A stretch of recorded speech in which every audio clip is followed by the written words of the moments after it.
kapatid, ipaglaban natin ang ating pamilya. Huwag niyong hayaan, ang goal ng Diablo ay wasakin ang ating pamilya. No? But we need to deepen the bond of our family. Amen? Kailan natin palakasin po yun, palalimin pa natin ang ating relationship sa Diyos. So ngayon, hindi ko po alam na paano situation ng inyong pamilya. Hindi ko po alam.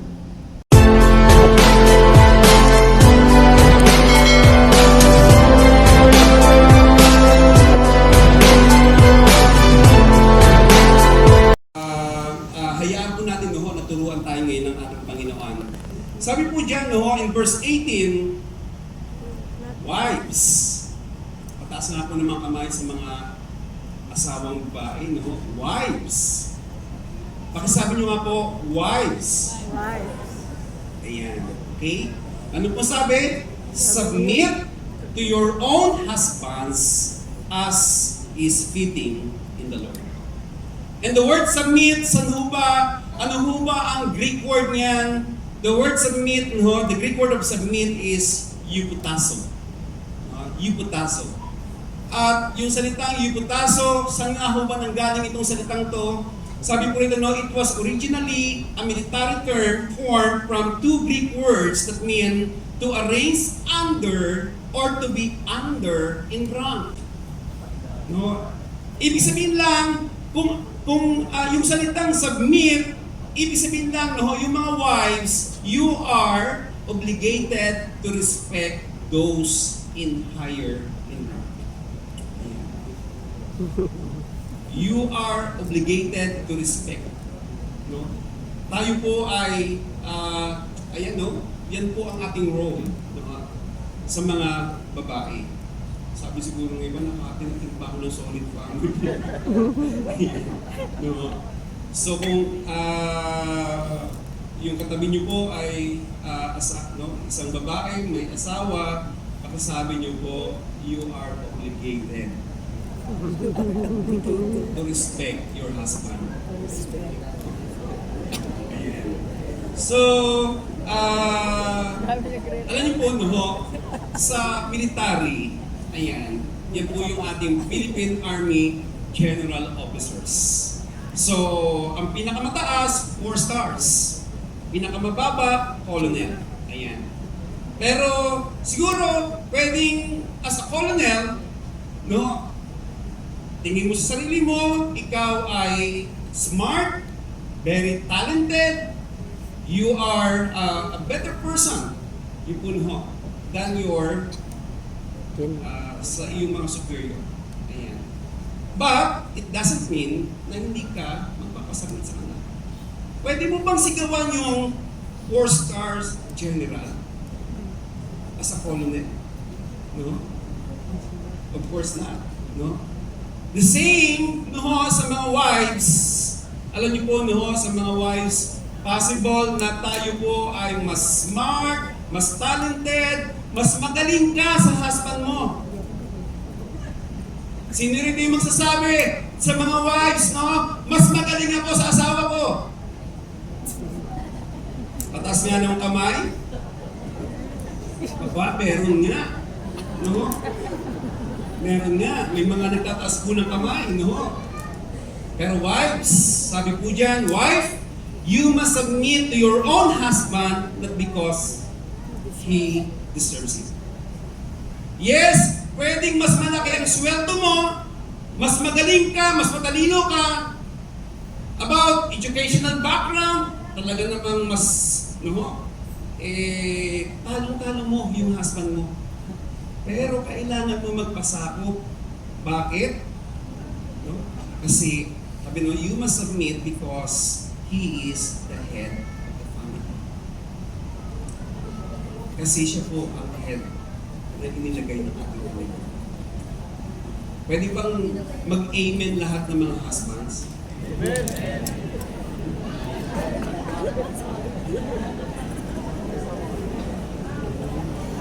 O husbands, palampakan natin si Lord.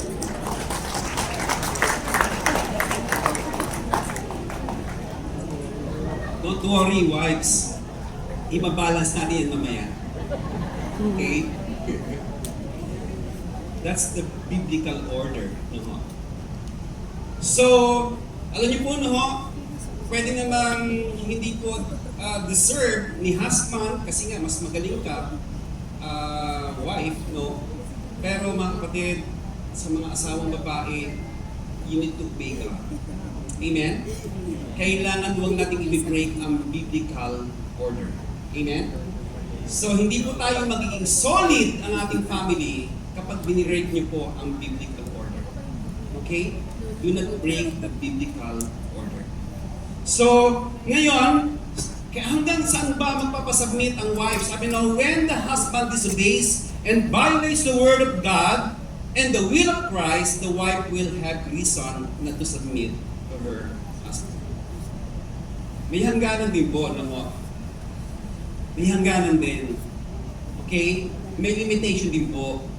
Siyempre, kung ikaw na asawang babae, no, ikaw ay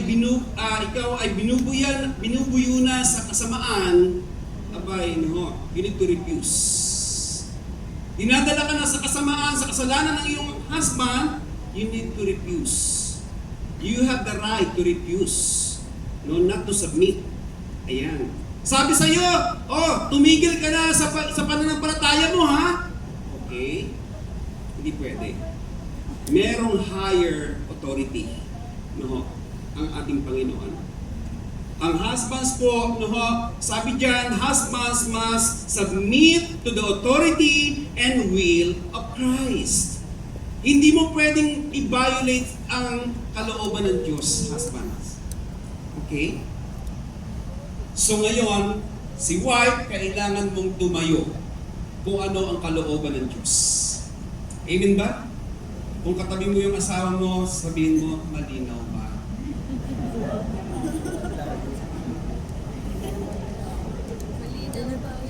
Sino po yung, sumagot po yung husband nyo na sabi niya, yes, honey, malinaw.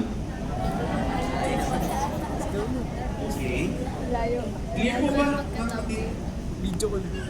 Again, tanong lang, gusto nyo ba ng solid family? Yes. No? Hindi po natin pwedeng i-violate po yan. Okay? So, ngayon, ano po sabi? Wives, submit to your own husband as is fitting in the Lord. As is fitting in the Lord. Meaning, no, as a loving and respectful wife, you must voluntarily obey the Lord's command. Ganito po, no, ang kalooban ng ating Panginoon. Kailangan voluntarily, no, maluwag sa loob natin, no, mga wives, no, na ito po ay ginagawa natin. Kasi one day, haharap ka kay Lord, no, tatanungin ka ng Panginoon, abay, ikaw ba'y nagpasakop sa asawa mo? Ay, Lord, ano eh? Ang sama ng ugali ng asawa ko, hindi. Ay, Lord, ano eh? Hindi na po provide. Hindi siya good provider. Pero wala naman sinabi, no, sa Bible na kapag hindi po siya good provider, hindi ka na magpapasakop sa kanya. Okay? You need to submit. Amen? Sige po, palakpakan natin ang ating Panginoon. So, ang family po, no, family is a team. Amen po ba? At sa team na yan, the husband is the captain of the team. Amen? So ngayon, ang wife, ano po yung role niyo po, no? Ano po yung sinasabi ni Lord? You need to submit. No? Ngayon, sa submission, kapag tayo po ay ginagawa natin yan, meaning you are part of a team. Amen? Kapag hindi po tayo nagpasakop, ibig sabihin lang, you are not part of a team. Hindi po tayo bahagi ng team. Binibreak natin yung team. Amen? Kailangan ng teamwork, no, sa tahanan para solid ang ating pamilya. Amen? Sige po, palakpakan natin ang ating Panginoon. So, ngayon, kay husband naman. Okay? Na-hot seat natin si wife, ngayon si husband naman. Pakisabi niyo po, husbands. Ano po sabi? Love your wives and do not be bitter toward them. At yung love na yan, no, anong klaseng pag-ibig po yan? Hindi po yan eros, no? Hindi po yan phileo, yan po ay agape kind of love. The perfect kind of love. So kaya ba yan? Yes, kasi yan po ay fruit ng Holy Spirit, no, sa bawat Kristiyano. Amen po ba? No, naka-built-in yan sa buhay ng isang Kristiyano. Kaya pakisabi mo sa husband mo, kung katabi mo ngayon, sabihin mo, kaya mo yan, honey. Amen po ba? Sige po, palakpakan natin ang Panginoon. So, ano po bang ibig sabihin niyan? No, the word agape or agapao, meaning no, does not include affection, emotion, or romantic attachment. It rather indicates caring love. Pag sinabing caring love, no, nagmamalasakit na klase ng pagmamahal. Merong malasakit. Okay? Yun po yun. Hindi po siya nakabase sa kanyang emosyon. Kapag hindi na siya okay emotionally, hindi ka na niya love. Ang pagmamahal na yan, no, ay sacrificial kind love. No, sabi no, it requires self-sacrificing, giving, and self-denial for the sake of others. Like the love of Jesus Christ. Ano sabi diyan? Husbands, love your wives, just as Christ also loved the church and gave Himself for her. Anong klaseng pagmamahal yan? That is self-sacrifice, no? Yung ginawa ni Jesus Christ, no, ito po ay self-sacrifice. At sa mga husbands, yan po ang ating model, no? Kailangan nating i-imitate, no, ang ating leader, ang ating head, walang iba, kundi ang ating Panginoon. Amen? Amen po ba? Wives, amen po ba? Amen. So, naalala ko lang, no, bakit nga ba submission ang utos sa mga babae? Balik lang po ako sa submission, no? Bakit nga ba submission ang utos sa mga babae? Sino po pwede sumagot? May jacket. Bibigyan ni Kuya Noli. Bakit po submission? Kasi alam nyo, ako na po sasagot. Sabi po kasi ng pag-aaral, endangered species yung asawang babae na marunong talaga makasal. Karamihan, sorry for the word, no, huwag niyo po kong babatuhin, no, huwag kayong uwi. Karamihan talaga ang mga wives, no, ay palaaway.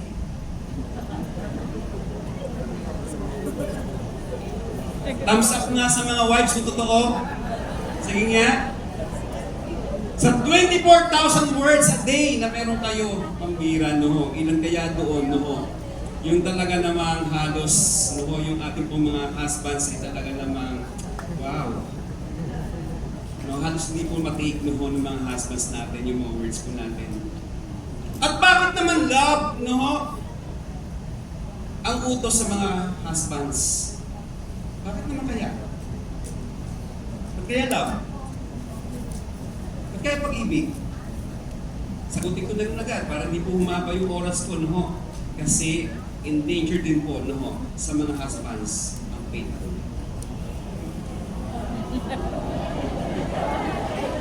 Layo eh.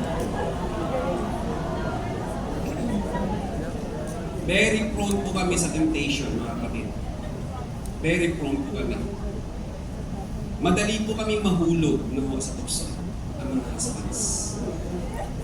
Kaya nga, no, ang utos sa amin, magmahal. Okay? At ang pagmamahal pong yan, no, sabi no, a husband's love for his wife must be unchanging. Sabi nyo po, unchanging. Wives, isigaw nyo, unchanging. Unchanging even if she becomes unlovable, unacceptable, and unappealing to him. Kasi nung kayo ay mag-boyfriend-girlfriend pa, wow! No? Talaga namang very appealing, no, si yung girlfriend, no? Talagang tanggap na tanggap ka ng iyong husband.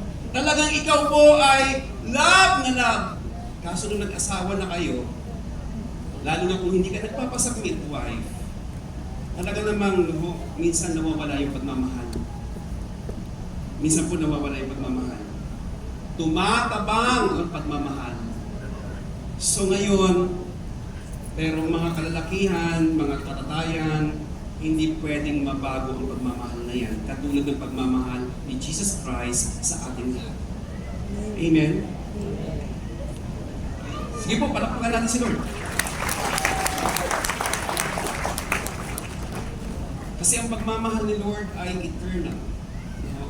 Pang walang hanggan. At ang pagmamahal ng Diyos, alam niyo po, hindi natin kayang ubusin ang pagmamahal ng Diyos. Ganun po ang pagmamahal ng ating Panginoon. So, ngayon, yun po yung hinahanap sa atin ng Diyos. Nainiwala ako, pagharap natin kay Lord, mga husbands, tatanungin ka, minahal mo ba ng tunay ang iyong asawa? Ay Lord, nagger eh! Ay hindi. Wala namang sinabi pag nagger, hindi mo mamahalin. Ay Lord, dati, siya po ay coke in bottle naging coke in can na eh. Hindi. Ang changing nga ang pagmamahal natin eh. No? Alam nyo,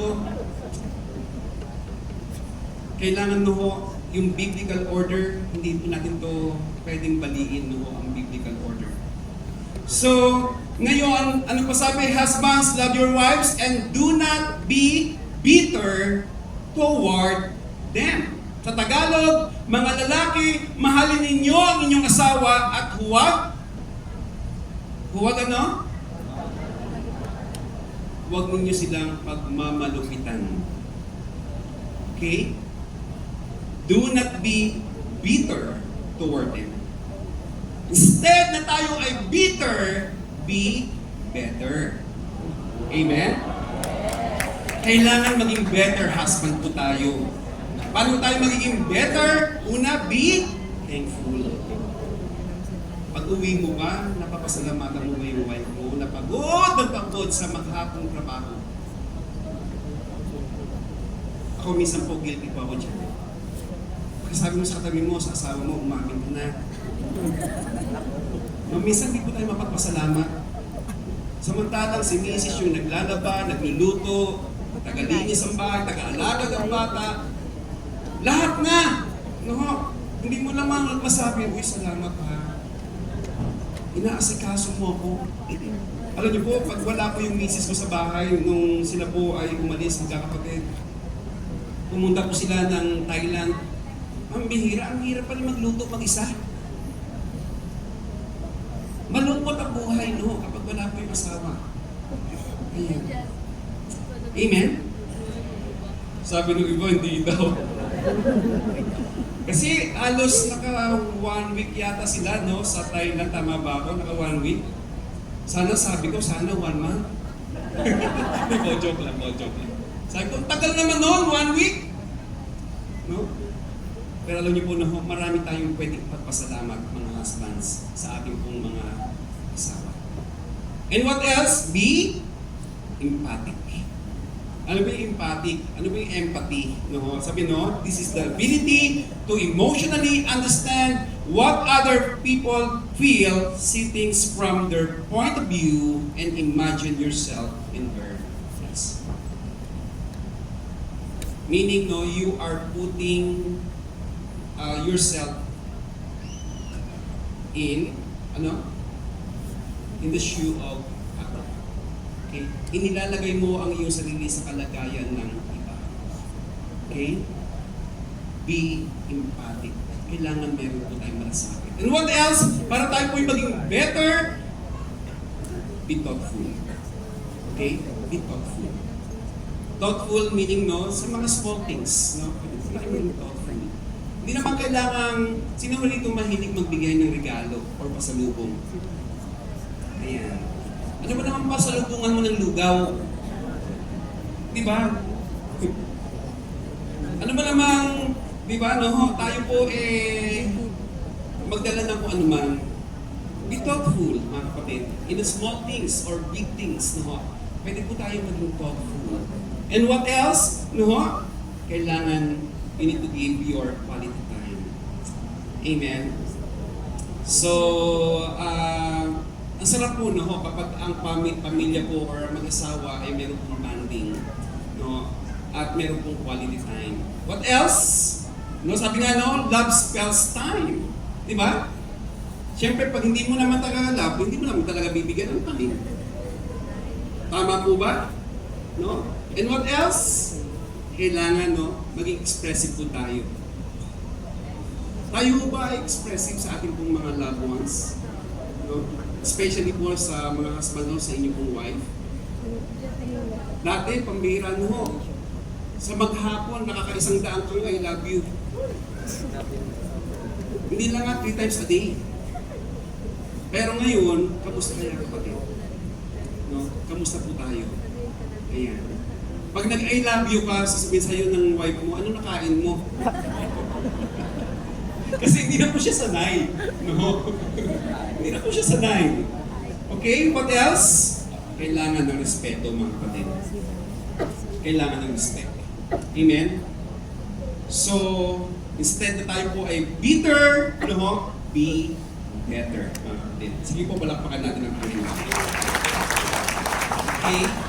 So, ano pa? Sabi po sa mga, ito naman po, no? Sa mga anak.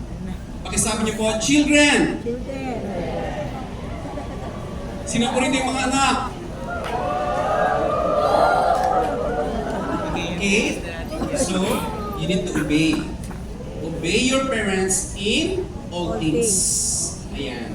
In all things. Kailangan po ng obedience. At kapag ginawa po natin yan, if you obey your parents, no, ito po ay pagpapakita, no? It shows that you love and honor your parents. Amen? Pagpapakita po ito na ng ginagalang po natin, no? Minamahal natin ang ating mga magulang.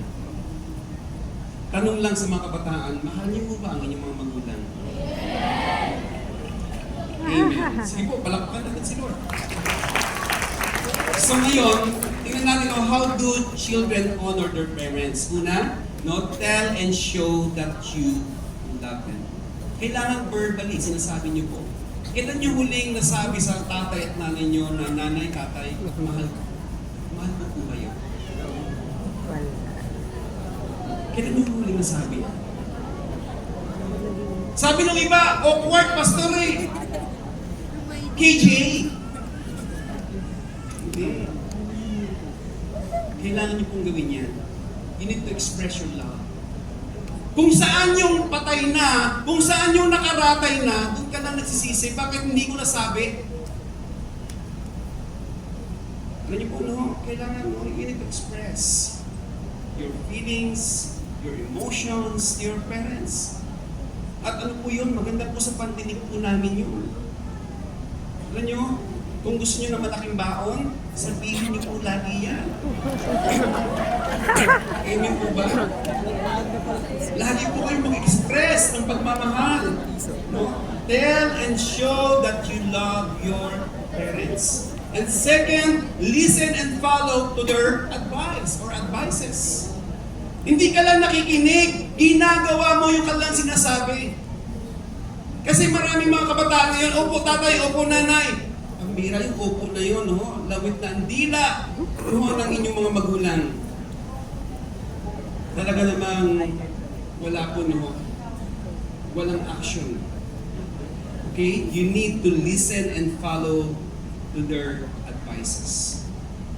Kung sinasabi sa'yo, huwag ka mo naman boyfriend, girlfriend.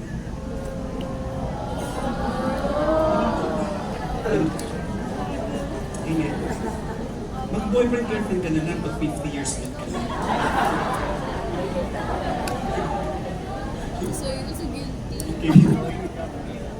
Pero siyempre naman, no, kung nag-aaral pa, you know, sa pagsunod po, meron pong pagpapala sa ating Panginoon. Amen? Sige po, palakpakan natin ang Panginoon. And what else? Speak well of your parents.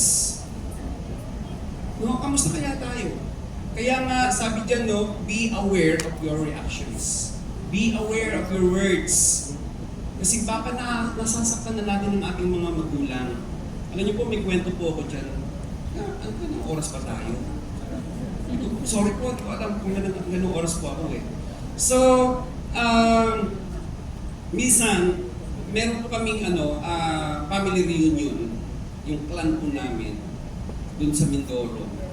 So, dun po ginanap sa bahay ng aking kuya. Yung kuya ko, ang daming aso na alaga. So ngayon, dumarating na po yung mga kamag-anak namin, yung mga aso talaga nagwawala po, mga naga.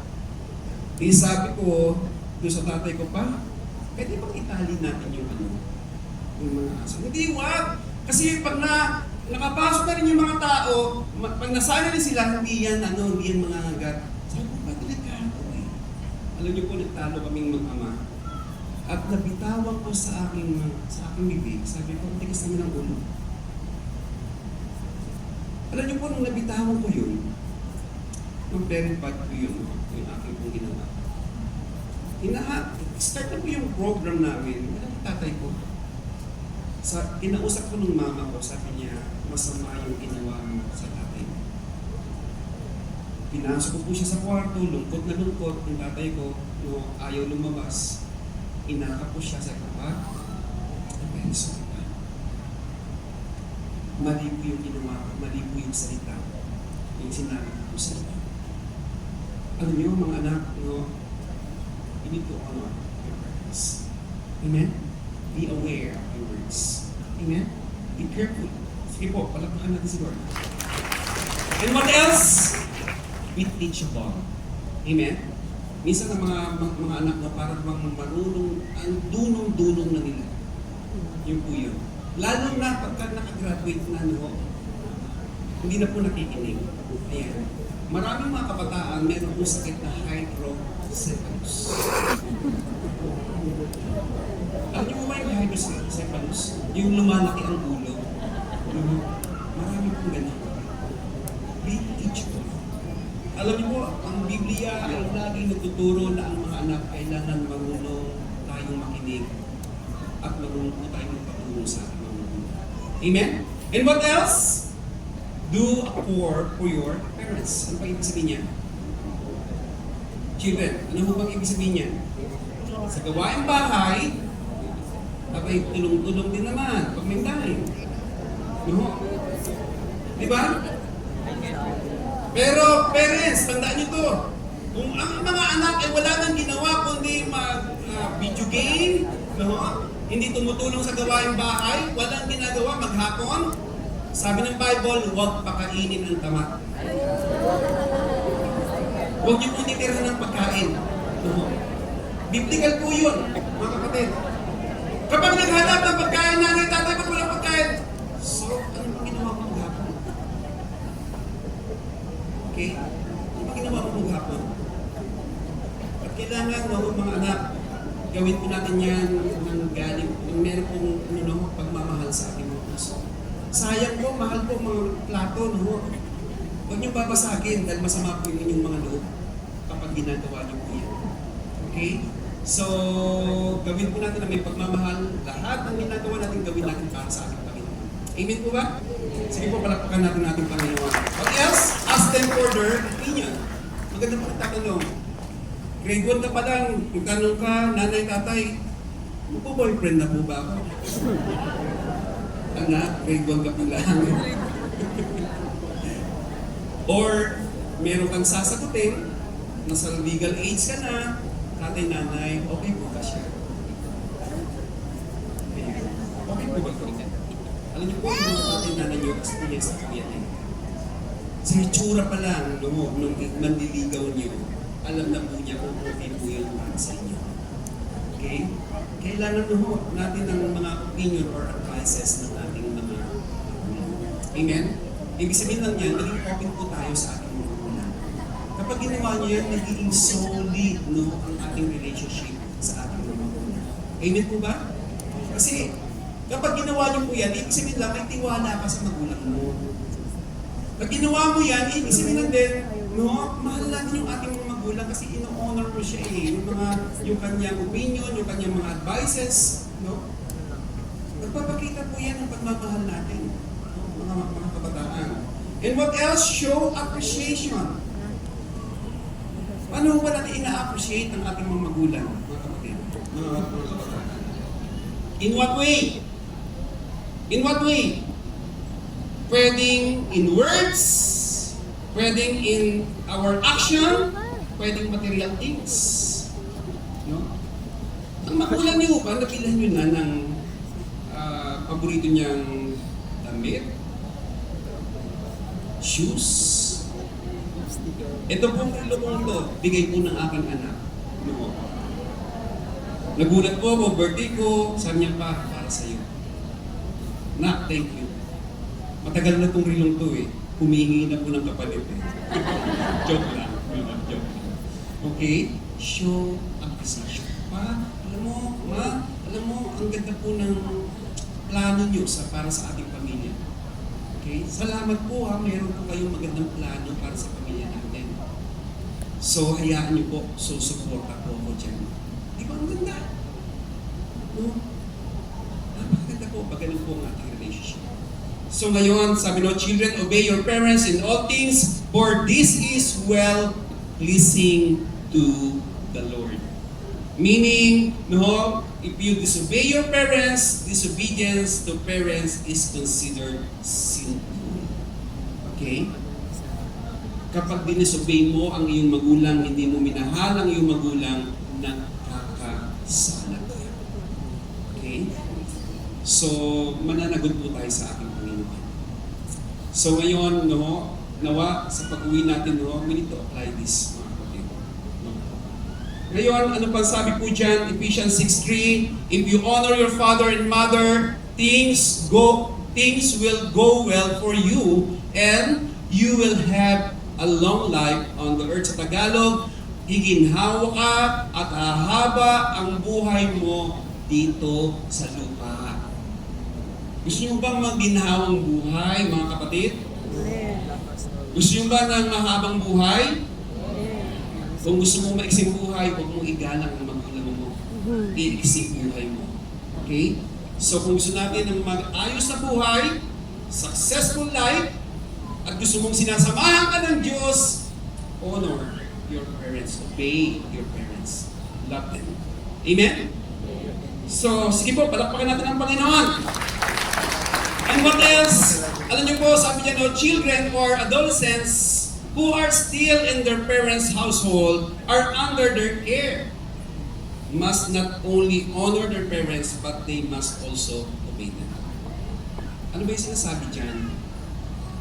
Kasi yung sinasabi ko dyan, may mga anak na nag-aasawa na o mag-aasawa na, pero ayaw bumukod. No? Ayaw bumukod.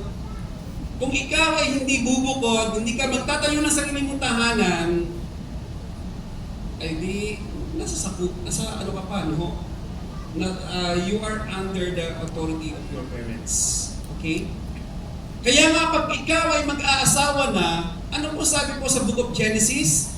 Therefore, a man shall leave his father and mother and be joined to his wife, and they shall become one flesh. Sino mga mag-aasawa na o may asawa na?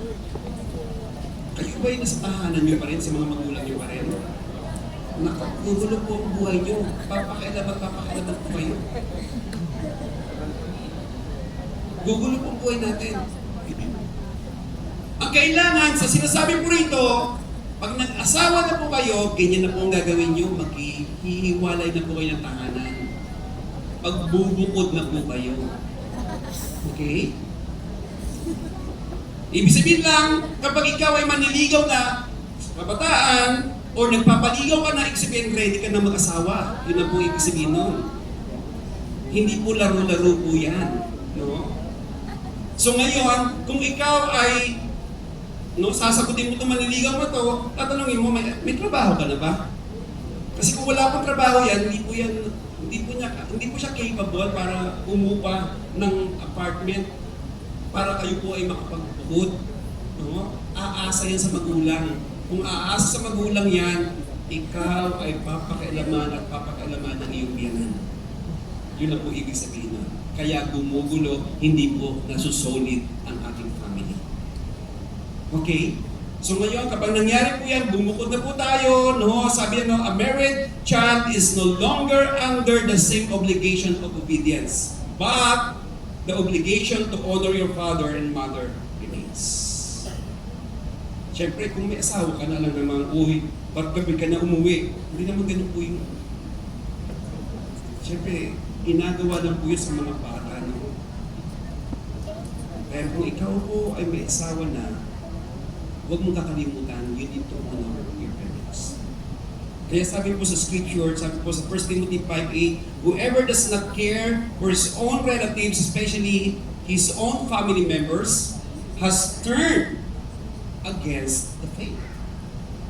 Kung kinakalimutan daw po natin ang ating mga family members, hindi natin sila sinusupport, abay kapatid, parang nang tinatalikuran mo ang iyong pananampalataya. At ano pa sabi diyan? And is worse than someone who does not believe in God.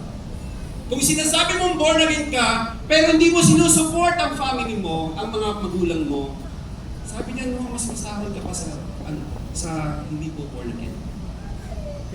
Kaya children, no, alahanan niyo po ito, no, do not neglect and forget your parents in their old age. You need to support them. Amen po ba? Kasi kung wala kung alagain na, ang mahirap sa mga anak mo. Pero dahil sa pagmamahal mo, kailangan mong i-honor ang iyong mga magulang. Mga kapatid, hanggang sa pagtanda po nila, kailangan ng ating support. Amen po ba? Amen? Parang ayaw nyo na. No? Huwag niyo pong in-neglect po yan. So ngayon, ano pa sabi dyan sa verse 21, fathers or parents, do not provoke your children lest they become discouraged. Huwag daw po natin gagalitin ang ating mga anak. Do not provoke. No. So, paano ba nangyayari yan? No, how do parents provoke their children? Una, minsan, no, you find fault with your children constantly. Ako po, biktima po ako niyan nung bata pa. Tuwing may mawawala sa bahay, ako ang pinagbibintangan. Yes. Pag nawala ang martilyo, nawala ang lagari, nawala po yung flyers, no? Ako lagi pinagbibintangan. Pito kami magkakapatid, ha? Para ako lagi may kasalanan. No? Abay, masakit po yun. Wala nang ginawang mabuti yung ating mga anak. Alam niyo, mga magulang, no? Huwag natin gagawin yun. Kung gusto natin na ang ating mga anak ay hindi po nagagalit sa atin, inagalang na tayo ng ating mga anak, yung mga mabubuting bagay, no? Ang ating pong tingnan sa ating mga anak. Okay po ba yun, mga magulang? Sige po mga anak, pumalakpak po kayo.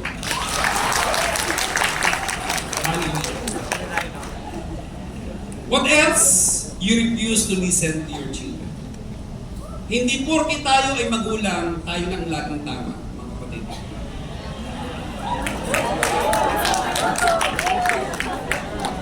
Kung meron po, minsan nagbibigay din ng advice ang mga anak ha. Tama po ba? Minsan andun rin po yung wisdom sa ating mga anak. Andun rin po yung mga good insights sa ating mga anak. Kailangan tayo as a team. Sabi ng family is a team, kailangan nakikinig po tayo. Puro na po tayo makinig. No. Baka naman, may punto naman talaga yung anak natin. No? May pinuputok po siya. Kailangan pakinggan po natin yun.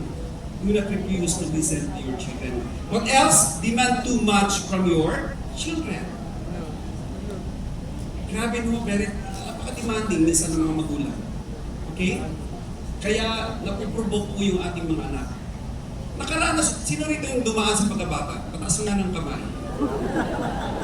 Hindi, matanda. Ibig sabihin matanda agad kayo? Sige po. Sino ba yung dumaan sa pagkabata?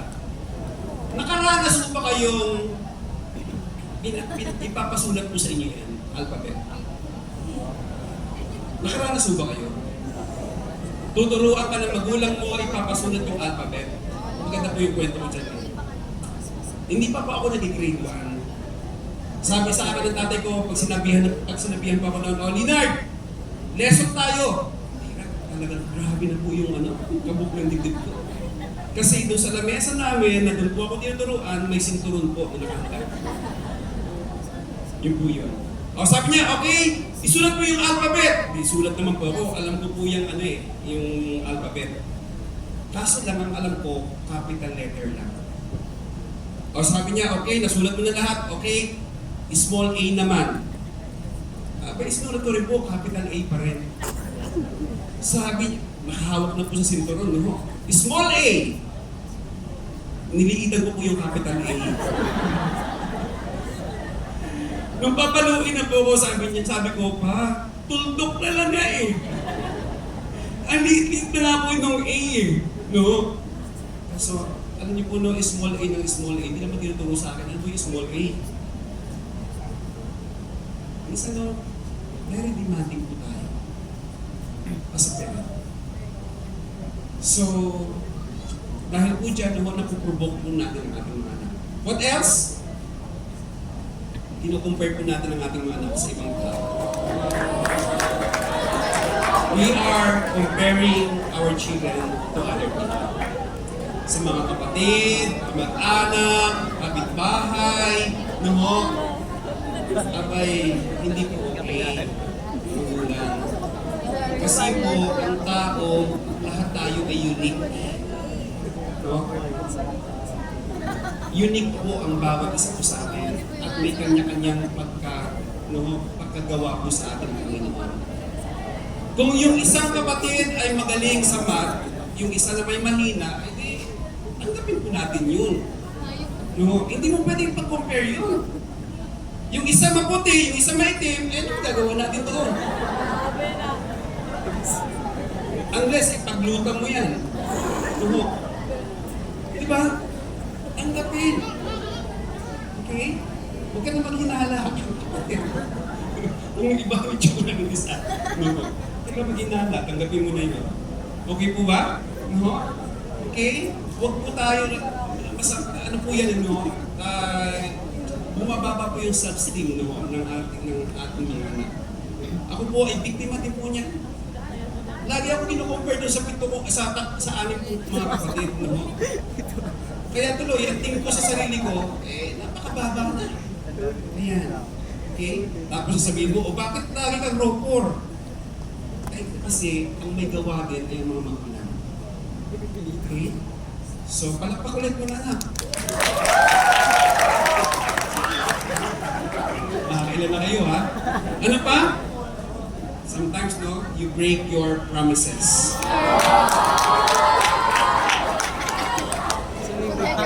Nakailang pangako na po tayo na hindi naman natin ginagawa. Okay. So, minsan may nagawa ko yan sa anak ko, no? Nung ako po ay nare-remind niya sa aking pangako sa kanya na galing. Pero salamat, niremind po ako ng Holy Spirit na mali po ako. Ang ginawa ko, ako po'y nag-sorry sa akin. Inaakap ko siya, sabi ko, na, I'm very sorry. Mali ang tatay mo. Hindi po kawalan sa ating mga magulang ang humingi ng sorry. Kung talagang mali po tayo. Amen? Kung gusto mo buo, magandang relasyon nyo ng ang magulang at ang mga anak, kailangan huwag natin babaliin yung ating mga pangako. Amen? Kailangan, no, we need to fulfill our promises. Okay? What else? Yan, no, minsan dinidisiplina natin ang ating mga anak, no, in public. It's not good. Pinapahiya po natin ang ating mga anak. Okay? So, kailangan careful po tayo, no, kapag dinidisiplina po natin ang ating mga anak. And what else, no? Ayan, merong favoritism sa ating mga anak. Be fair, mga kapatid. Be fair. No? Tingnan niyo po, no? Si Joseph the Dreamer, hinulog sa balon, ibinenta ng mga kapatid dahil paborito siya ni Jacob kumpara doon sa kanyang 11 brothers. Huwag nyo nang hayaan na yung anak nyo paborito nyo ihulog pa rin sa balon. Huwag nyo nang hayaan po yun. So, kailangan maging fair po tayo sa ating mga anak. What else? Do not neglect to give quality time to your children. Okay? Kailangan po natin silang upuan minsan, kailangan natin silang i-bonding minsan, kasi minsan po hindi po sila nag-open up pag hindi natin sila binibigyan ng tamang oras. Okay? Ano pa? Ayan, discipline your children harshly. Hindi masamang dumisiplina ha. Biblical po yan. Yan po yung nakasulat in the book of Proverbs. Dapat pagka nagkakamali, dinidisiplina. Pero tamang pagdidisiplina. Pero alam niyo po, dahil sa aking karanasan, ang tatay ko po ay dating military. Siya po ay napaka-disciplinarian po niya. Hindi ko po makalimutan to. Yung tangkay po ng aming walis tambo, napakabihira naman. Kung saan po maipalo, wala pong control yun. Kaya ano po yan nung kabataan ko, simula elementary, high school, hanggang college, grabe yung galit ko sa aking tatay. Grabe po yung galit sa puso. So, hindi tamang pagdidisiplina. Very harsh na pagdidisiplina. Sa ating pagdidisiplina, dapat ginagawa natin out of love, mga kapatid, not out of anger. Parents. Pag nagdidisiplina ka, dinidisiplina mo kasi mahal mo yung anak mo. Okay? Hindi dahil nagagalit ka sa anak mo. Okay? Yun po ang tamang pagdidisiplina. At ano pa? Pang-sampo, ayan double standard po tayo. Okay? Pabago-bago yung values natin hindi tama, yung tayo natin hindi tama. Alam niyo po ito ay nagiging dahilan din para ma-provoke ang ating mga anak. Mawalan sila ng tiwala o respeto sa atin bilang mga magulang.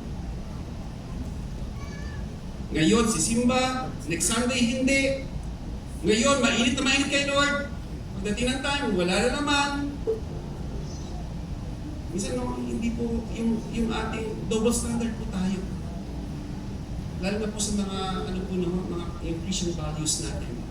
Kailangan kung ano yung dapat na tayo natin, yun ang ating tayo. Lalo na kung yung tayo yan ay para sa Panginoon.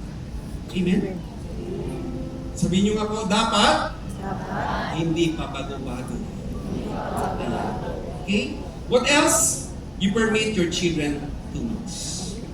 Minsan dahil sa ayaw mong mag-straight talk sa anak mo, ayaw mo siyang i-confront, ayaw mo ng confrontation, so, hinahayaan mo na yung anak mo kahit mali na ang kanyang ginagawa. It's not good. Hindi po ito mabuti. Kailangan balance po tayo. Amen? So, gusto mo ba ng solid family, mga kapatid? For us, para maranasan po natin ang solid family. Ano ba ang dapat? Una, kailangan tayo po ay spiritually rooted. Amen. Kung hindi po tayo spiritually rooted, hindi po magiging solid ang ating family. You are rooted in what? Una, kailangan tayo ay rooted. You are rooted in reading the Word. Kung wala ang salita ng Diyos sa ating buhay, hindi po tayo magiging solid ang ating family. What else? Kailangan we need to observe the Word, obey the Word, and trust the Word. Kailangan dyan po tayo nakabaon ang ating pamilya. Ang wife, ang husband, ang mga anak, kailangan dito po tayo rooted. Walang iba kundi sa salita ng Panginoon. Amen? Kaya nga, kailangan lahat po tayo ay kapwa malapit sa ating Panginoon. Amen? So, kung mangyari po yun, alam niyo po less problem po tayo mga kapatid. Mas maliit po ang chance para tayo po ay mawasak bilang pamilya. Kailangan tayo po ay spiritually rooted. And what else? Para solid po yung ating family, kailangan ma-overcome yung mga difficulties sa buhay natin, sa family natin, as a one family. Sino rito yung may pinagdadaan ng mga hirap sa pamilya? Oh, konti lang. No? Okay? May mga challenges ba sa family? Alam niyo po kami noon, hirap-hirap ang buhay namin. Alam niyo ba, ito, hindi po mawala sa isip ko yan. Dahil sa hirap ng buhay namin, laging ganyan ang ulam namin. No, toyo. Kung hindi toyo, star margarine. No? Kung hindi toyo, star margarine, ayan po, no? Gatas. Mahal yan, alas. Halos araw-araw po yan. Kapag medyo may pera po yan, hirap ng buhay. At kung talagang walang-wala, abay disabog. Disabog na asin at asukal. Isasabog lang po sa kanin yan, yan po ang aming ulam. Pero hindi dahil sa mahirap ang buhay, ayawan na, hiwalay-walay ng pamilya. Alam niyo yung tatay ko, ang sipag po nun, kasi siya po ay isang sales underwriter, sales agent, sa isang insurance company. Maaga pa, mga 4 o'clock in the morning, wala na siya sa bahay, pumunta na po yun, naghahanap na ng kliyente. Ganun kasipag yung tatay ko. Itinaguyod niya kami, pitong magkakapatid. Sa mga tatay, huwag kayong bibitaw mga tatay, kahit anong hirap ng buhay. Amen? Tignan niyo po, napatapos po kaming pitong magkakapatid sa sobrang hirap ng buhay. Yung nanay ko, kahit mahirap yung buhay, hindi niya inaaway ang aking tatay. Okay? Kapag uuwi, walang na-close na deal, hindi niya po aawayin yun. No? Ipaghahanda ng pagkain, aasakasuhin. Kaya kahit mahirap ang buhay namin noon, pwede pa na maging masaya kahit mahirap ang buhay. Amen po ba? Kailangan sama-sama tayo na ma-overcome anumang kahirapan ng ating buhay. What else? Para maging solid yung ating family, we need to love one another. Amen? At kapag may pagmamahal, hindi po perfecto ang bawat pamilya. May kanya-kanya po problema ang bawat pamilya. May kanya-kanya po tayong mga shortcomings sa ating family. Pero pag mayroong pagmamahal, ang sabi ng Scripture, love covers the multitudes of sin. Amen? Kahit nagkakamali-mali, pero love pa rin natin ang bawat isa. Amen? What else? Para tayo po maging solid family, kailangan maging intentional po tayo. At ito po ay hindi lang po isang part ng pamilya. Hindi lang si husband ang gagawa niya, hindi lang si wife, pati ang mga anak. No? This is not a one-way street. No? This is a two-way street. Kailangan maging intentional po tayo. No? Ano ba gagawin yan? Alam niyo po, kailangan na tayo po ay, andun yung initiative po ng bawat isa sa atin. Kailangan natin umabot sa bawat isa. And lastly, we need to deepen the bond in our family. For us to be solid, kailangan tumalim po yung ating bond. Sabi po, be like a mighty bond. Amen? Huwag mo hayaang mawasak ang pamilya mo. Amen? Ipaglaban natin ang ating pamilya. Amen po ba?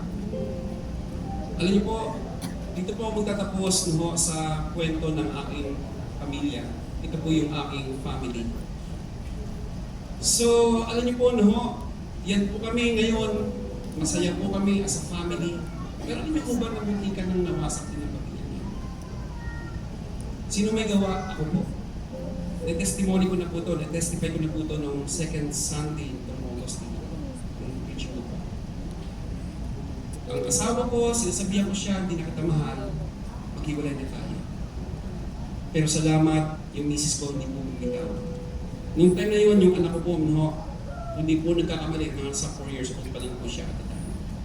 Nung nangyari po yun. Pero salamat, mayroong wife na umunawa sa akin.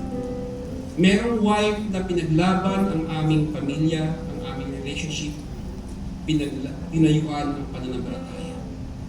Sabi ko nga po nung sa preaching ko, walang Pastor Leonard na nakatayo sa inyong harapan ngayon kung ang asawa ko ay gumiba. Kung hinayaan niyang patuloy na mawasak ang aming pamilya. Pero paano po ako nakarecover? Paano kami nakarecover? Walang iba. Kundi, nakatulong ang simbahan ito. Nakatulong ang men's fellowship. No? Ang men's ministry nakatulong sa akin. Okay, doon ako nakabalik sa Lord. Nakatulong din sa akin, no, nung ako po ay nag-commit uli ng buhay sa Panginoon. Hallelujah. Alam niyo mga kapatid, ipaglaban natin ang ating pamilya. Huwag niyong hayaan, ang goal ng Diablo ay wasakin ang ating pamilya. No? But we need to deepen the bond of our family. Amen? Kailan natin palakasin po yun, palalimin pa natin ang ating relationship sa Panginoon. So ngayon, hindi ko po alam no, paano ang situation ng inyong pamilya. Hindi ko po alam. Pero bago po tayo aawit, pwede po ba kung nandito po yung mga bawat pamilya, kung hiwalay-hiwalay po no, ng upuan, baka pwede pong sama-sama muna ang bawat pamilya ngayon. Pwede ba? No? Sige po, magsama-sama po kayo. At habang tayo po ay aawit, no, pwede ho tayong, ay ano, naniniwala ko may gagawin si Lord po sa bawat isa po sa atin. Pwede ko rin bang invite yung aking family, Sis Mai and Kai? No? Pwede ko ba rin tumayong lahat mga kapatid? Hallelujah.